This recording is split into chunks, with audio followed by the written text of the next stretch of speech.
Some connections aren't chosen, they're carved into you, quietly, violently, before you ever understand what they cost.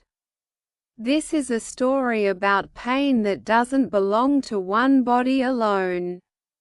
About love that was never meant to survive. And about what happens when suffering becomes a weapon.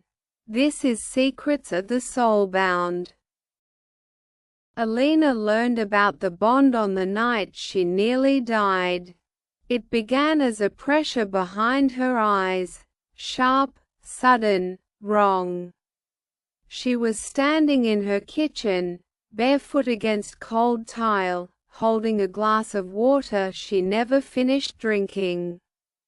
The pain arrived without warning, like a blade driven inward and twisted for emphasis. She gasped and dropped the glass. It shattered at her feet, water soaking into her socks as she collapsed against the counter. This wasn't a headache. This was someone else's pain. It came in waves, deep, punishing spasms that rippled through her chest and down her spine, stealing her breath, buckling her knees. Her vision blurred. Her heart raced like it was trying to outrun something invisible clawing at her from the inside. She pressed her palm to her sternum, nails digging into skin. "Stop," she whispered to no one. "Please, stop." And just as suddenly as it had begun, the pain vanished. Silence rushed in to replace it. Alina slid to the floor, shaking, surrounded by broken glass and the echo of her own breathing. Her pulse thundered in her ears. Every nerve in her body hummed like it had been struck and left vibrating. She didn't know it yet, but somewhere across the city, a man she had never met was standing up from a leather chair, straightening his jacket, unfazed by the knife wound he'd just inflicted on someone else. Because she had taken the pain for him. Sleep didn't come easily after that. Every time Alina closed her eyes, her body braced for another invisible blow. She lay awake listening to the hum of the refrigerator, the tick of the clock above her stove, the distant sound of sirens weaving through the city like ghosts. She told herself it was stress. Grief had a way of resurfacing when you least expected it. Fire still lived in her memory. The smell of smoke, the heat, the way the air itself had seemed to scream. Her parents had died in a house fire when she was 19, an electrical fault, they said. A tragic accident. The kind of thing people nodded solemnly about before moving on with their lives. But Alina had never moved on. She'd memorized every crack in the investigation, every missing photograph, every unexplained delay. Something had always felt wrong. She just never imagined the truth would announce itself through pain. The next episode came 3 days later. This time, she was ready. It hit her while she was riding the subway home from work, wedged between strangers, the air thick with perfume and sweat and impatience. The pain erupted low in her abdomen, violent and searing, like something tearing itself apart. She cried out, hands gripping the metal pole as her knees buckled. Someone asked if she was okay. She couldn't answer. The pain wasn't random anymore. It had shape, direction, purpose. She felt impact, resistance, a dull satisfaction that didn't belong to her. Someone was hurting someone else, and she was paying the price. When the train lurched to a stop, Alina stumbled off onto the platform, collapsing against a tiled wall. Her heart hammered wildly as nausea rolled through her in waves. She waited. Seconds passed. Then, relief. A clean, abrupt end. She wiped her mouth with the back of her hand and stared at her reflection in the grimy glass of a poster case. Her eyes looked darker somehow. Sharper, like something inside her had woken up. That night, she started keeping a notebook. Dates, times, duration, intensity. Patterns emerged quickly. The pain always came late at night. Always sharp, always violent, and always followed by silence that felt satisfied. The third time, she tested a theory. When the pain arrived, burning through her ribs, stealing her breath, she pressed a knife to her own palm. Just the tip, just enough to draw blood. Across the city, a man dropped his gun. Alina stared at the blood pooling in her hand, heart pounding, understanding crashing down around her like falling glass. This wasn't coincidence. This was connection. A bond that didn't care about distance or consent. A bond that made her a passenger inside someone else's violence. And for the first time since the fire, her grief sharpened into something colder. Something deliberate. If she could feel his pain, then eventually, he would feel hers. Alina didn't sleep the night she proved the bond was real. She sat on the edge of her bed until dawn, the knife resting on the nightstand beside her like a question she wasn't ready to answer. Every time she closed her eyes, she felt the echo of that moment, the way the pain had snapped back at her, mirrored somewhere far away.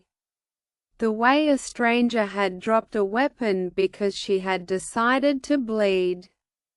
Power settled into her chest, heavy and unfamiliar. Not relief. Not yet. The messages started 2 days later. No sender, no number, just words appearing on her phone as if summoned by thought alone. Unknown. You figured it out faster than I expected.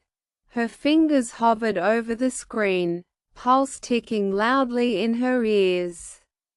She typed back slowly, "Alina, who are you?" The reply came instantly, "Unknown. Someone who shares your pain."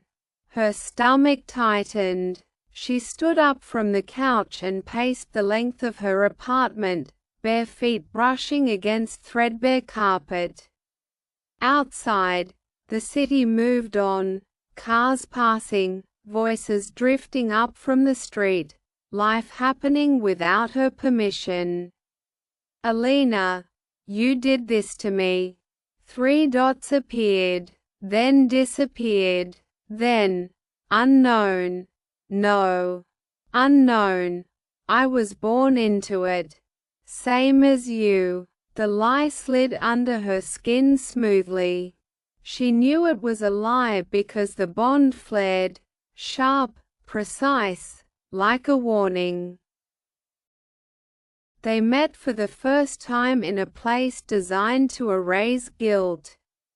A private rooftop bar perched above the city, glass walls and soft lighting and a view expensive enough to make suffering feel optional. Alina arrived early, heart hammering, every sense stretched tight. She felt him before she saw him. A pressure bloomed in her chest, subtle but unmistakable, like standing too close to a live wire. Then he stepped out of the elevator. Damien. He was taller than she expected. Calm in a way that felt practiced. Dark hair brushed back from a face that might have been handsome if not for the cold intelligence etched into every line. He smiled when he saw her. Not warmly, knowingly. "You feel it too," he said, voice low, intimate. "Don't you?" Her nails bit into her palms. "Yes," she said. "And I hate you for it." His smile widened. "Good." They sat across from each other at a small table near the edge of the rooftop. The wind tugged at her hair. Music drifted softly from unseen speakers. The city glowed beneath them, indifferent and vast. "I didn't choose you," Damien said, lifting his glass. "If that's what you're wondering." Alina laughed once, sharp and humorless. "That makes it better?" she asked. "That you use me without even knowing who I am?" His eyes flickered. Interest, not guilt. "I wondered how long it would take before you realized," he said. "Most people never do. Most people don't wake up screaming from someone else's violence," she snapped. He leaned back, studying her like a problem worth solving. "I don't enjoy it," he said. "But I won't apologize for surviving." Something cold crawled up her spine. "What do you do?" she asked.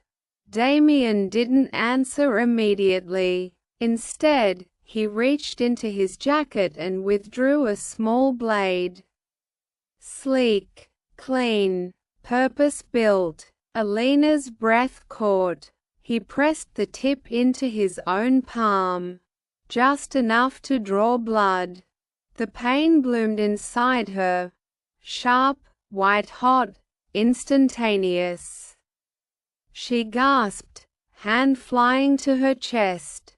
Damien watched her reaction closely. Then he smiled. "That," he said softly, "is leverage." She left the bar shaking. The elevator ride down felt endless. Each floor that passed seemed to press her deeper into the realization she couldn't escape. He had confirmed it, not just the bond, but his control. The manipulation began subtly, a sudden spike of pain when she ignored his messages. A dull ache that lingered for hours when she tried to tell herself he wasn't real, that she could walk away. He never hurt her badly at first. Just enough to remind her she wasn't alone in her body anymore. "Damien, you don't answer when I speak. Damien, that tells me you don't understand the rules yet." Her knees buckled as pain lanced through her ribs. She bit back a scream and typed with trembling fingers. "Alina, stop." The pain eased. She hated him for how easily he learned her limits. She hated herself more for letting him. Weeks passed. She learned his rhythms, his habits. He learned hers faster. He knew when she lied. He knew when she was afraid. And worst of all, he knew exactly how much pain she could take before she broke. "You're stronger than most," he told her one night over the phone. "That's why you survived." "Survived what?" she asked. There was a pause on the line. Then, pressure, tight, controlled, right at the center of her chest. She sank to the floor, breath shuddering. "Your parents," Damien said calmly. They didn't. The world tilted. What did you say? She whispered. He didn't answer. He didn't have to. The truth came in pieces. A whispered name, a date, a fire that had never been an accident. She dug through old records, hands shaking, heart pounding in time with the bond that pulsed inside her like a second heartbeat. A murder buried beneath an arson. Witnesses silenced. A crime lord rising from the ashes. Damien. The pain that tore through her then wasn't from the bond. It was grief, raw, furious, unrelenting. You killed them, she said when she confronted him. His silence was confirmation enough. They were collateral, he replied eventually. You learn to live with that. Something inside her hardened. No, she said. You learn to use it. She didn't tell him about the training. About the way she began exposing herself to pain deliberately. Ice baths, broken skin, controlled injuries, learning how to breathe through agony instead of fleeing it. She didn't tell him she was turning his weapon inward. And then, sharpening it. Stood in her bathroom late one night, staring at her reflection. Her eyes were hollow now. Focused. The woman staring back barely resembled the girl who'd once believed fires were accidents and pain was personal. She pressed the blade into her thigh. Didn't flinch. Across the city, Damien collapsed to his knees. Alina smiled for the first time in weeks. Damien didn't come for her right away. That was the first mistake. Pain had always been his language, precise, intentional, carefully rationed. But when Alina learned how to hold it, how to let it burn without screaming, the rules shifted. The bond no longer felt like a chain. It felt like a wire pulled tight between them. And she had finally learned where to press. The first time she hurt herself on purpose, Damien begged. Not out loud, not with words, but through the bond, raw, panicked waves of pain that told her more than his voice ever could. She sat on the bathroom floor with blood on her hands, breathing slow and steady, feeling him unravel on the other end. Stop, he finally gasped through the phone. You're going to kill us both. She smiled, teeth chattering, not from fear, but exhilaration. Now you understand, she said softly.